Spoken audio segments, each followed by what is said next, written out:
Assalamualaikum warahmatullahi wabarakatuh, kawan-kawan sahabat Geraha Edukasi, para pejuang CPNS.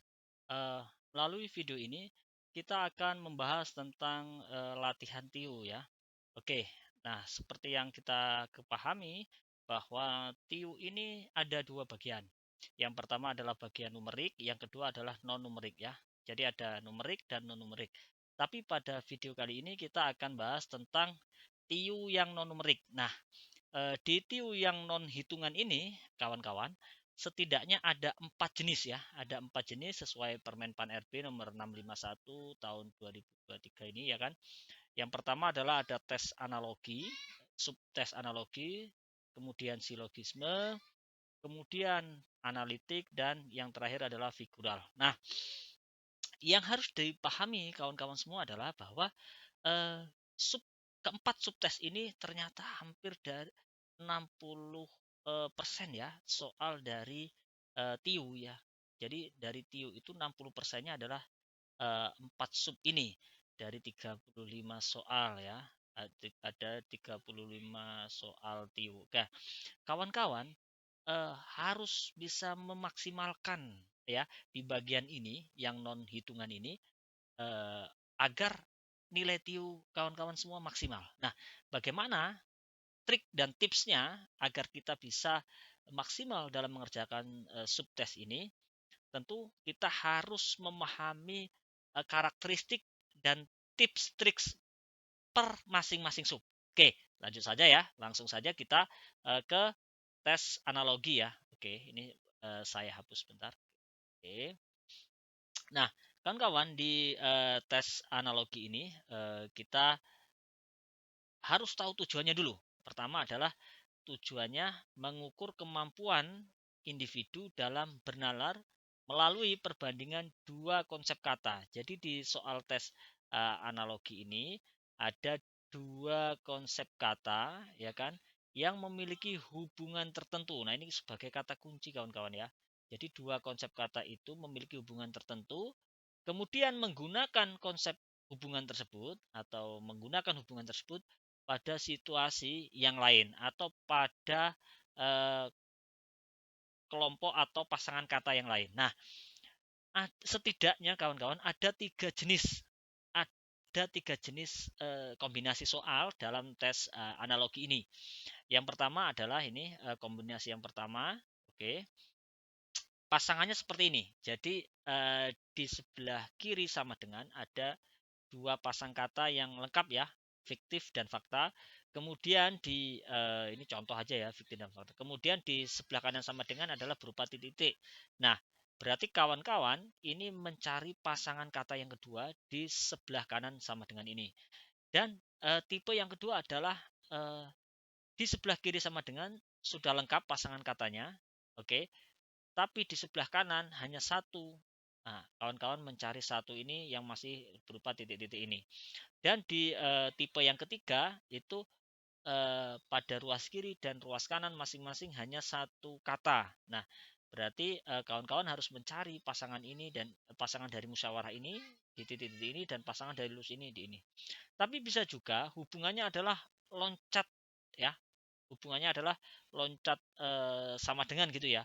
Jadi misalnya ya, musyawarah berhubungan dengan titik-titik ini, sedangkan titik ini berhubungan dengan lulus. Bisa jadi seperti itu kawan-kawan. Jadi variasinya banyak sekali. Tapi intinya adalah dari soal analogi ini atau keywordnya atau tipsnya adalah bagaimana kawan-kawan menentukan hubungan ya, menentukan hubungan dari dua kata sebelumnya atau dari kata yang ada dari soal, kemudian mencoba kata yang cocok yang digunakan pada kedua pasang kata pada soal gitu ya atau pada jawaban. Oke, selanjutnya kita akan mencari. Nah, ketika kita bicara hubungan tadi, maka kita harus melihat apa namanya lebih jauh. Kira-kira apa saja yang biasa dimunculkan di soal. Jadi hubungan itu merujuk pada apa? Ternyata kawan-kawan hubungan atau padanan kata itu merujuk pada yang pertama sinonim, yaitu persamaan kata. Bisa juga merujuk pada antonim atau lawan kata. Bisa juga merujuk pada waktu atau bagian dari, misalnya apa namanya, cabai adalah bagian dari sambal misalnya, atau boleh, atau batu bata bagian dari tembok misalnya, atau definisi di sini misalnya definisi terkait dengan eh, dalam ilmu pengetahuan atau dalam kehidupan sehari-hari ada fungsi tertentu, misalnya obeng fungsinya untuk apa, sedangkan pisau fungsinya untuk apa, seperti itu ya kawan-kawan ya. Kemudian ada tokoh temuan dan tokoh penemuannya.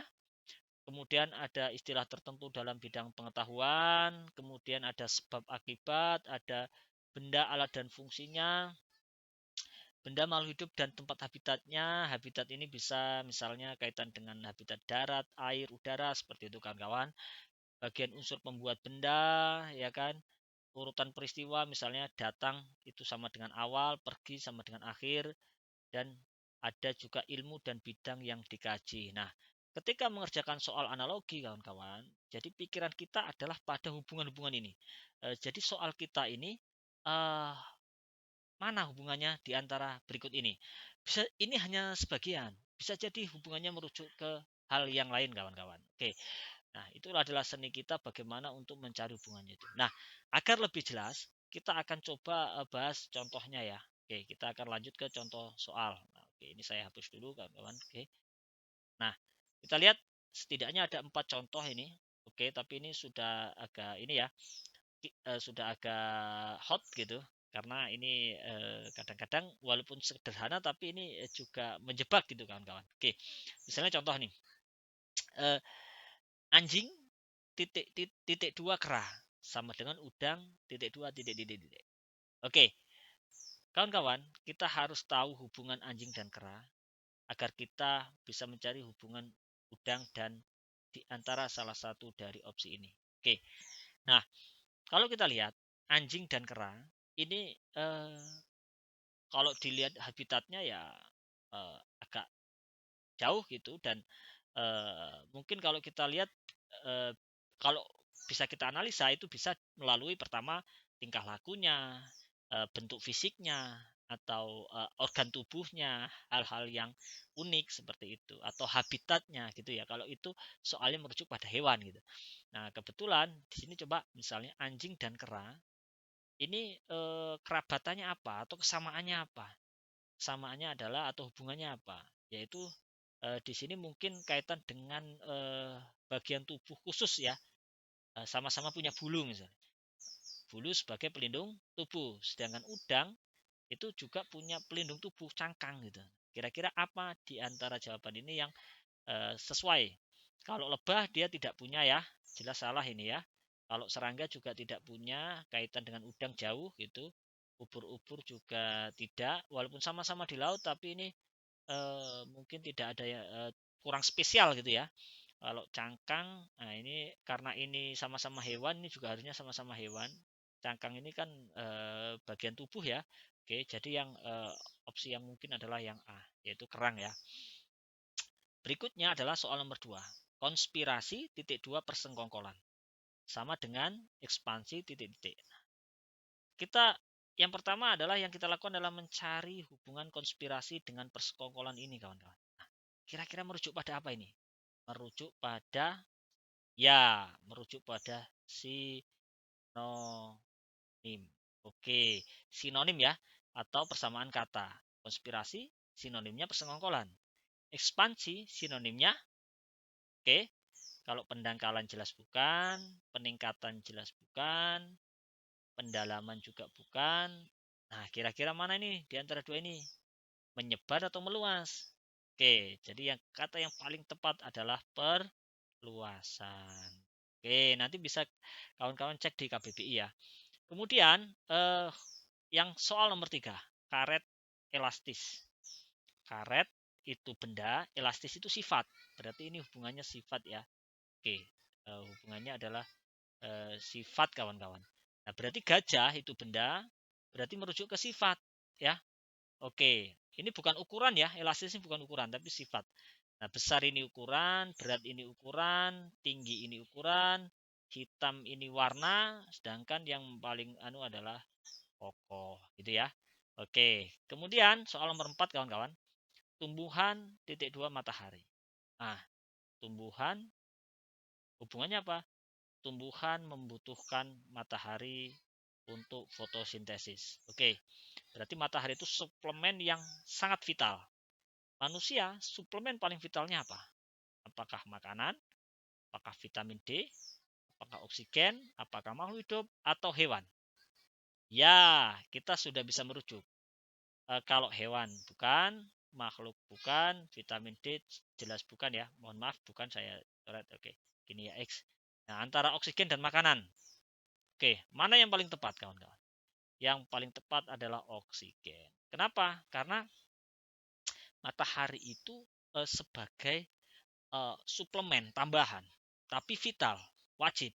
Nah, tapi kalau padanannya adalah di sini unsur hara, maka makanan ini padanannya. Ini adalah unsur hara. Kalau tumbuhan itu namanya unsur hara. Oke, tapi kalau oksigen tentu padanya adalah dengan matahari.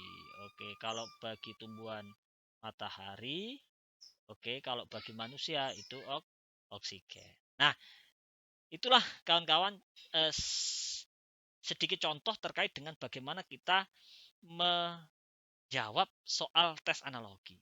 Intinya dari soal analogi adalah seperti yang saya sampaikan tadi adalah bagaimana kawan-kawan mencari hubungan dua kata sebelumnya, kemudian dari hubungan itu ya digunakan untuk menjawab gabungan kata yang lainnya. Oke, lanjut ya. Saya kira sudah clear ini soal analogi. Selanjutnya kita akan coba bahas adalah tes silogisme kawan-kawan. Oke, silogisme. Nah, di silogisme ini kita akan kenali dulu tujuannya. Oke, tujuan dari silogisme adalah mengukur kemampuan individu untuk menarik kesimpulan.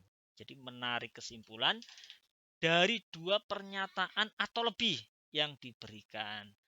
Nah, ini sebetulnya dua pernyataan. Berarti kalau merujuk pada soal ini ya hanya dua pernyataan karena ini pada permenpan ya kawan-kawan. Tapi sebetulnya variasi soal silogisme itu bisa jadi lebih dari dua pernyataan dan kita bisa mencari kesimpulan dari beberapa pernyataan. Oke.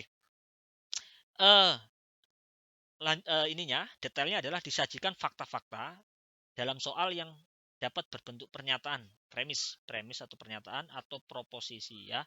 Kemudian dari premis-premis itu ditarik sebuah kesimpulan. Ingat, kemungkinan dari premis-premis tersebut bisa ditarik lebih dari satu kesimpulan ya kawan-kawan ya. Akan tetapi Anda harus mencari yang sesuai dengan opsi pada pilihan ganda. Nah, misalnya dari dua pasang kata, kawan-kawan bisa mendapat dua kesimpulan. Tidak dua-duanya ada di jawaban kawan-kawan. Jadi harus dicari mana yang eh, kesimpulan itu tepat atau sesuai dengan opsi pada pilihan ganda.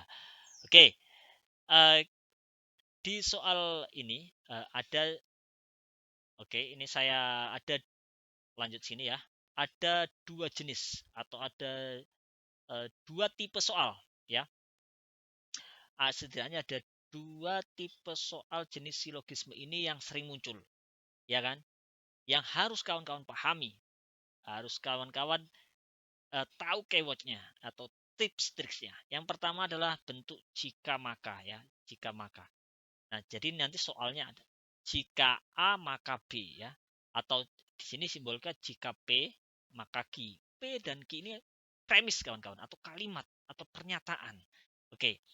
Dan simbol maka itu kalau di matematika itu seperti ini ya. Oke. P maka Q ini kalau membaca P maka Q. Oke. Kemudian dari bentuk jika maka ini ada sub bentuknya. Di mana misalnya contoh ini jika P maka Q. Itu premis pertama. Premis keduanya adalah P. Kesimpulannya pasti Q. Oke. Ini rumus ya kawan-kawan ya. Jadi kalau misalnya P maka Q terus P lagi, maka kesimpulannya Q. Itu berarti modus ponen. Kemudian ada modus tolen. Premis satunya, jika P maka Q. Premis keduanya min Q. Min Q itu berarti tidak, negatif atau bukan ya. Kesimpulannya adalah min P atau bukan juga atau mengandung kata negatif. Silogisme ada premis 1 jika P maka Q, premis 2 jika Q maka R. Maka kesimpulannya adalah P maka R. Nah, kalau dilihat dari susunan ini adalah kawan-kawan, kita lihat misalnya ini, jika P maka Q, premis kedua P, maka kesimpulannya Q. Nah, ini apa namanya, kata yang muncul dua kali dicoret kawan-kawan. Ini tidak dipakai dalam kesimpulan. Kalau dalam apa namanya persamaan ini ya. Oke, coba misalnya kita ini coba kita ini ya kan. Bentar ya. Oke. Nah, misalnya jika P maka Q, premis kedua P, maka kesimpulannya Q. Maka yang ini dicoret, tidak masuk dalam kesimpulan. Jika P maka Q, premis keduanya min Q. Ini Q, maka kesimpulannya adalah min P. Oke. Jika P maka Q, jika Q maka R, Q-nya muncul dua kali, ya, maka kesimpulannya adalah P dan R, gitu kawan-kawan. Oke, lebih enak. Ini jenis nanti lebih enak kita akan coba ke soal latihan ya.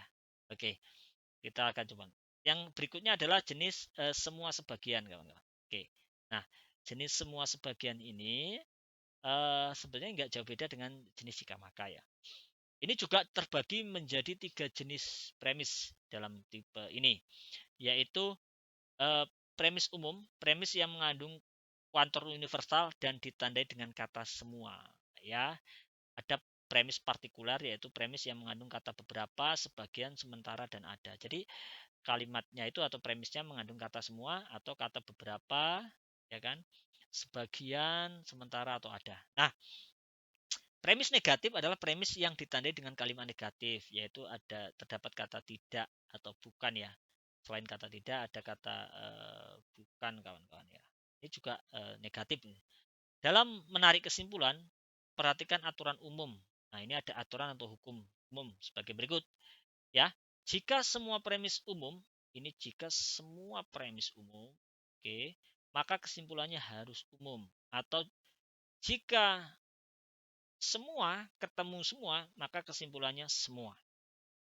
Jika semua ketemu sebagian, maka kesimpulannya harus sebagian. Ingat ya, jika semua ketemu semua, maka kesimpulannya semua. Jika semua ketemu sebagian, maka kesimpulannya sebagian. Oke, jika semua ketemu tidak sebagian atau tidak seberapa, maka kesimpulannya adalah sebagian tidak atau tidak sebagian atau tidak seberapa. Jadi kalau ada kalimat di premis itu negatif, maka kesimpulannya mengandung kata negatif. Gitu ya kawan-kawan ya.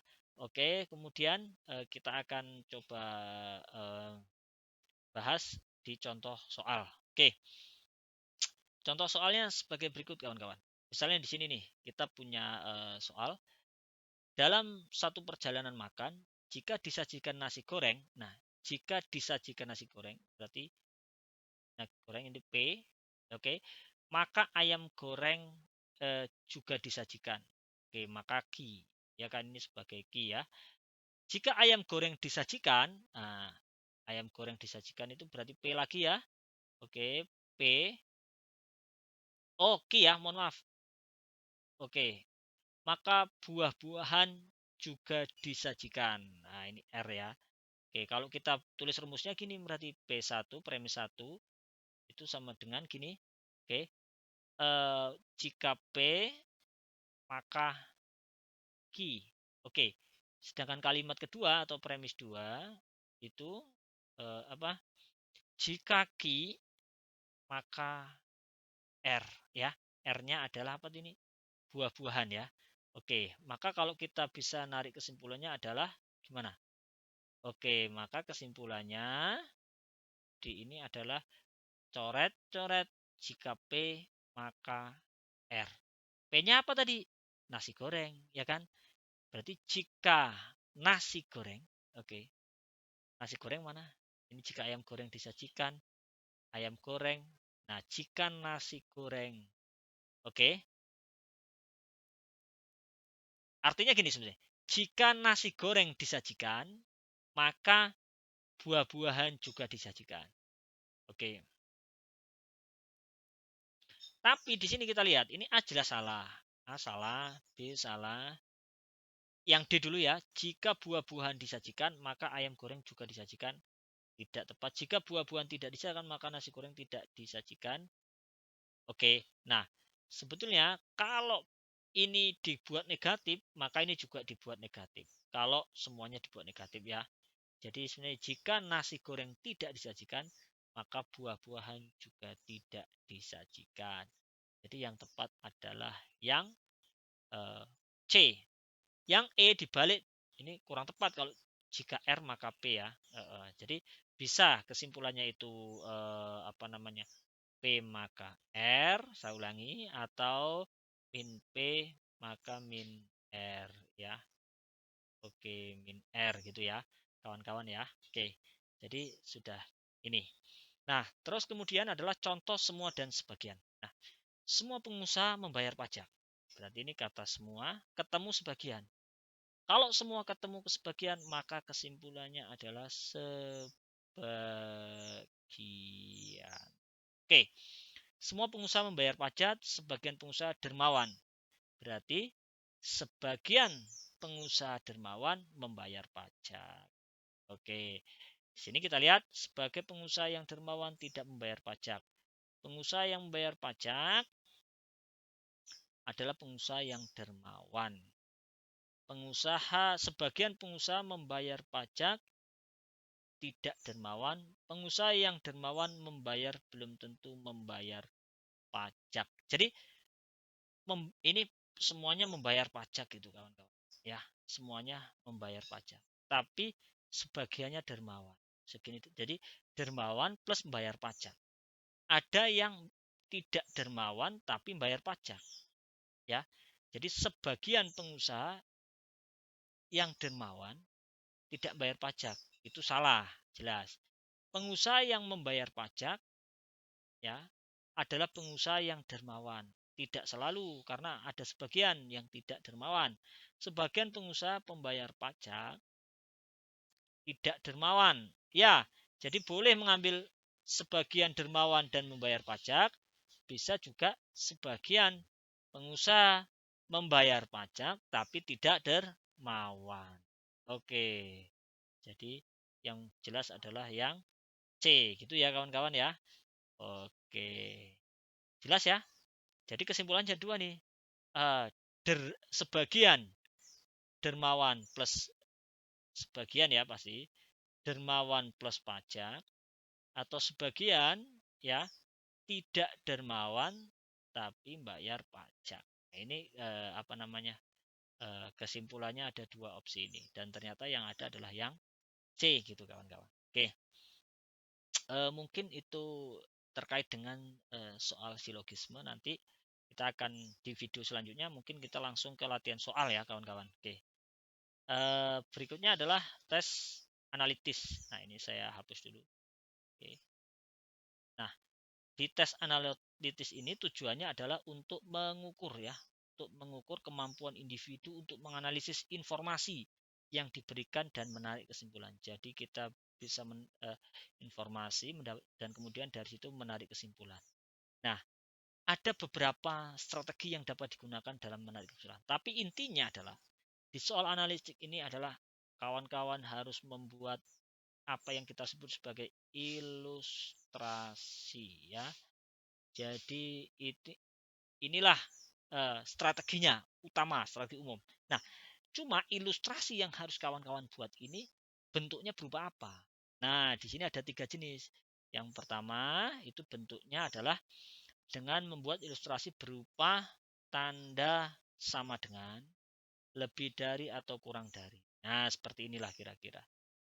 Yang kedua, dari soal kawan-kawan bisa membuat kombinasi posisi duduk, posisi antrean, maka bisa menggunakan simbol atau ilustrasi atau simbol ya ini ya, simbol. Simbol boleh, ilustrasi atau simbol, pakai lingkaran boleh, kotak boleh, atau ini boleh ya. Kemudian, jika soal menunjukkan urutan jadwal atau barang jasa, misalnya jadwal belajar, kerja, membuat kue, penjual makanan, maka cara membuat kesimpulannya adalah dengan membuat apa? Ilustrasi berupa tabel. Nah, ini penting ya kalau soalnya berupa jadwal, ya, jadwal belajar, membuat kue dan sebagainya, ya kan? Maka ilustrasinya adalah berupa tabel, kawan-kawan. Oke. Nah, saya langsung ke contoh misalnya. Oke, contoh ya. Ini ada contoh soal. kita hapus dulu ya. Oke, maaf. Oke, kita hapus. Nah, ini kita analis satu-satu. 5 pembalap sepeda saling berpacu mencapai garis finish. Satrio berhasil melewati Agus. Oke, jadi ini misalnya finishnya di sini. Oke. Nah, Satrio. Nah, kawan-kawan, pertama tips mengerjakan soal ini adalah kawan-kawan membuat ilustrasi. Nah, ini karena ini balap sepeda, maka saya buat lintasan seperti ini ya.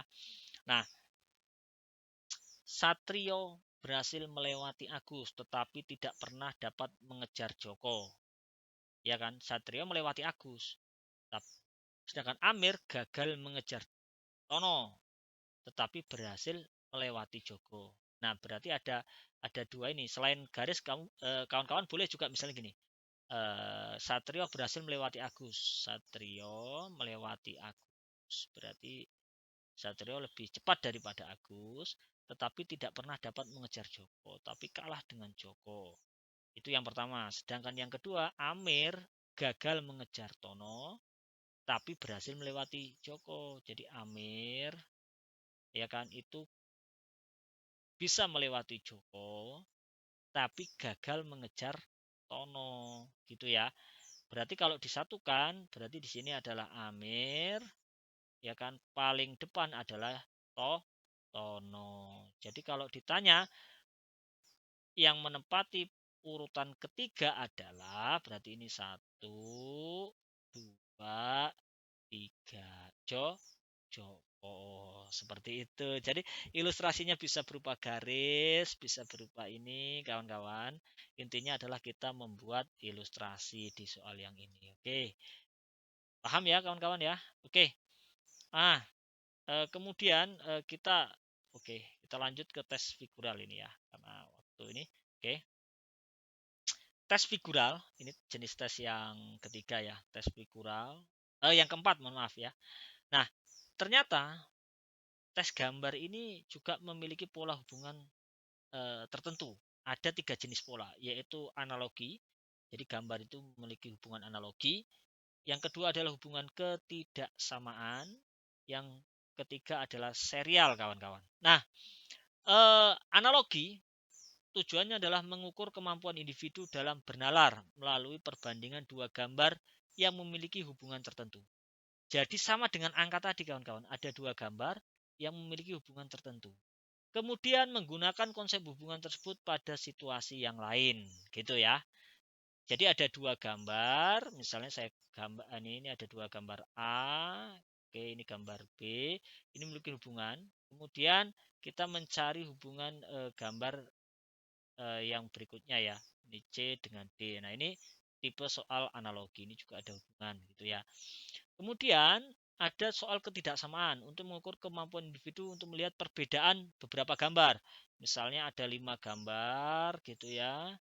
Oke. Kawan-kawan di sini diminta mana dari sini yang berbeda seperti itu ya. Kita mencari perbedaannya. Oke, misalnya ada yang sama, kita cari bedanya gitu. Yang kedua adalah serial. Nah, serial adalah mengukur kemampuan individu dalam melihat pola hubungan dalam gambar. Pola hubungan ini bisa jadi begini. Ini bisa dengan dua cara. Pertama kita lihat, kita angkakan ya. Jadi gambar ini misalnya kalau titik ini kita jadikan angka 1, 2, 3 dan seterusnya. Atau kawan-kawan bisa melihat misalnya perubahan titik. Oh ini penambahan apa? Penambahan bagian ya, penambahan bagian. Oke, penambahan bagian atau pencerminan boleh ya. Oke, pencerminan. Oke, pencerminan gitu kawan-kawan. Nah, jadi penambahan bagian. Jadi polanya gimana? Penambahan sub bagian dari gambar itu. Oke, kita coba ke contoh kawan-kawan. Nah, di sini ada contoh. Kita contoh. Nah, kalau ada soal kayak gini, ya ini adalah soal analogi. Nah, jadi ada dua gambar, dua pasang ini dengan ini. Nah, hubungannya ini dengan ini apa? Nah, soal analogi ini hubungannya apa? Oke, ini apa ini yang nomor 4? Untuk menjawab ini, mana gambar yang tepat? Maka kawan-kawan harus melihat hubungan kedua asal ini, gambar ini. Coba gambar 1 dengan gambar 2 kita lihat. Ini perubahan ke sini ini kan apa? Pencerminan ya. Ya, ini cerminkan di atas, ini pindah ke bawah gitu. Pindah ke bawah dan ditambah ya, tambah 1 ini di sebelah kanan ditambah. Oke, berarti kalau ini kita cerminkan, kita balik jebret, berarti ini jadi di bawah, ini jadi di atas, garis ini di bawah, di atas ini jadi di bawah. Mana yang ini kan ya? Ini jelas mungkin, ini bukan, ini mungkin, ya kan? Ini mungkin, ini mungkin. Nah, kemudian yang ini kita cerminan ke atas, oke? Ini logis, ini juga logis, cuma ini tidak melalui perubahan warna, sedangkan ini juga, kalau yang ini mulai perubahan warna, jadi kan tidak ini ya, maka ini logis, oke. Kemudian penambahannya adalah ini nambah putih, karena hitam nambahnya putih, ini putih nambahnya hitam, berarti jawabannya adalah yang D, kawan-kawan. Oke, kemudian kita coba contoh yang berikutnya. Oke, kita klik ya. Contoh berikutnya adalah, nah ini masih ke soal figural yang jenis ketidaksamaan. Oke. Di jenis ketidaksamaan ini, kawan-kawan, oke, jenis ketidaksamaan ini disajikan minimal ada 5 gambar. Nah, dari 5 ini mana yang berbeda dengan yang lain? Ini dengan ini kita lihat secara seksama. Nah, ini hubungannya dengan ini. Ini hubungannya dengan ini, ya kan? Sama-sama dia tidak ada yang saling apa istilahnya. Jadi yang berbeda yang ini ya, jelas ya. Oke, ini kan cuma nempel gitu, sedangkan ini sampai bersilangan. Oke, ya, itulah ketidaksamaan. Kemudian berikutnya adalah eh, tipe serial ya. Tipe serial ini, kawan-kawan, melanjutkan ya. Kalau kita lihat nih, ini ada bentuk bintang apa ya ini ya, segitiga, bintang segitiga. Kemudian ini ada 3 buah, ini 1 buah, 3 buah, ini 1 ini. Nah, tipsnya tadi adalah apakah kita pakai penambahan pola atau kita buat jadi angka. Kalau ini kita misalkan angka 1, berarti ini angka 3 karena ada 3 buah. Nah, sedangkan 1 dengan 3 itu kan nambah 2. Berarti ini kita misalkan 5. Berarti ini 5 tambah 2 tuh 7. Berarti ini polanya 2, 2, ya kan? 2, 2. Berarti ini 9. 9 itu berarti gini tambah 4 ya. Berarti yang cocok adalah yang kalau ini saya buat A, B, C, D, E, maka yang tepat adalah yang B, kawan. Nah, inilah contoh soal figural yang berbentuk serial. Nah, emang harus jeli. Harus jeli soal kayak gini. Tapi ini sebetulnya kalau kita terbiasa itu mudah, kawan. Mudah itu. Dan ini adalah apa namanya? Justru kesempatan kita untuk mencari poin yang besar dari soal TIU itu sendiri. Oke, mungkin cukup sekian terkait dengan pembahasan TIU non numerik ya, 4 sub. Nanti kita di video berikutnya akan fokus ke latihan soal langsung ya, kawan-kawan. Oke, terima kasih. Assalamualaikum warahmatullahi wabarakatuh.